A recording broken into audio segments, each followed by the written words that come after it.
मुझे ऐसे ग्राहकों की जरूरत नहीं है, चल चल यहाँ से।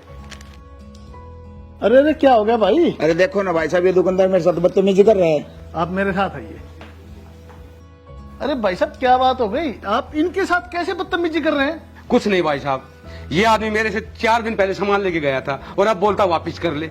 अरे मैं इसके बाप का नौकर लगा हुआ हूँ तो इसको वापस कर लूंगा सामान को। पहले तो आप थोड़ी अपनी जबान को लगाम दीजिए। आपका कोई हक नहीं है किसी को इस तरीके से बोलने का। आपके इस तरह के व्यवहार से देश भर के लाखों करोड़ों लोग बेरोजगार हो गए। इसका रीजन पता है आपको क्या है? मेरी वजह से लाखों लोग बेरोजगार हो गए। अरे ऐसा मैंने क्या कर दिया भाई साहब? आप जैसे दुकानदार हमेशा एक ही शिकायत करते हैं कि ऑनलाइन की वजह से हमारा धंधा कम हो गया। आपका धंधा ऑनलाइन की वजह से खत्म नहीं हुआ है, आपका धंधा खत्म हुआ है आप लोगों के व्यवहार की वजह से। ये बात तो है भाई साहब, ऑनलाइन ने ही हमारा धंधा खत्म कर दिया, इसलिए हम सब दुकानदार परेशान हैं। आपको पता है हम लोगों की कमी क्या है?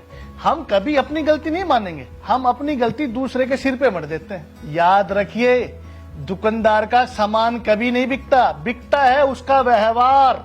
मैं आपको ही नहीं हिंदुस्तान के सभी दुकानदारों को एक बात समझाना चाहूंगा, अगर आप मेरी छोटी छोटी 5 बातों को फॉलो कर लें तो ऑनलाइन आपके सामने कहीं टिक नहीं पाएगा।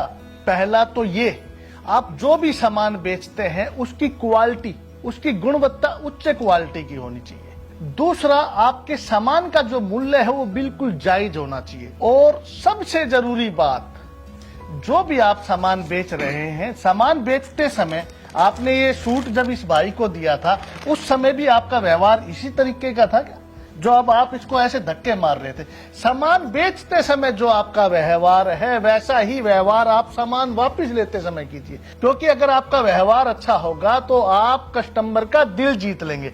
आज जरूरी है ऑनलाइन को खत्म करने से पहले कस्टमर का दिल जीतना। आज से ही आप प्रण कर लीजिए कि आज के बाद किसी भी ग्राहक के साथ इस तरीके का व्यवहार आप कभी नहीं करेंगे जो आपने अभी किया। ये आपने सही कहा है भाई साहब। भाई साहब मैं आप दोनों से हाथ जोड़ के माफी मांगता हूँ कि मेरा व्यवहार बहुत गलत था।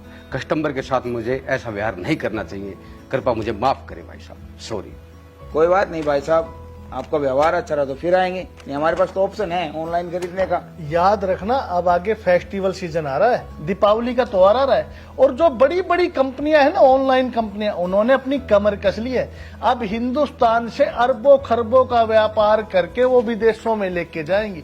अगर आप समझदारी से कार्य करेंगे, समझदारी से दुकानदारी करेंगे तो आप ऑनलाइन को मुंह तोड़ जवाब दे सकते हैं। लेकिन अगर आपका व्यवहार ऐसा रहा तो आप कभी भी ऑनलाइन का मुकाबला नहीं कर पाएंगे। मैं तो पूरे देश भर के दुकानदारों को, सिर्फ आपको ही नहीं, आपके माध्यम से पूरे देश भर के दुकानदारों को बोलना चाहूंगा कि आप भी अपनी कमर कस लीजिए और अपने व्यवहार से कस्टमर का दिल जीत लीजिए। हमारे हिंदुस्तान का जो कस्टमर है वो बड़ा नेक दिल है। हमारा हिंदुस्तान का कस्टमर कभी नहीं चाहेगा कि वो ऑनलाइन शॉपिंग करे। भाई साहब वो तो ठीक है, आपने 4 बातें तो मैं बता दी, लेकिन वो 5वीं बात तो नहीं बताई जिससे हम अपनी दुकानदारी को बढ़ा सके। 5वीं और सबसे जरूरी बात आपके बिजनेस को ग्रो करने की और ऑनलाइन को मात देने की मैं आपको जब बताऊंगा जब आप मेरे साथ मिलके इस वीडियो को पूरे देश भर के दुकानदारों के पास और कस्टमरों के पास पहुंचाने में मेरी मदद करेंगे। अगली वीडियो में मैं आपको बताऊंगा वो 5वीं और अहम बात कि जिससे ऑनलाइन सफाचट हो जाएगा, ऑनलाइन खत्म हो जाएगा हिंदुस्तान से। मेरे भाई, ऑनलाइन की वजह से लाखों करोड़ों घर बेरोजगार हो गए हैं, रोड पे आ गए हैं, उनकी दुकान का किराया नहीं निकल रहा। आप अपना व्यवहार संभालिए और मैं वादा करता हूं ये कभी भी ऑनलाइन की तरफ नहीं जाएंगे।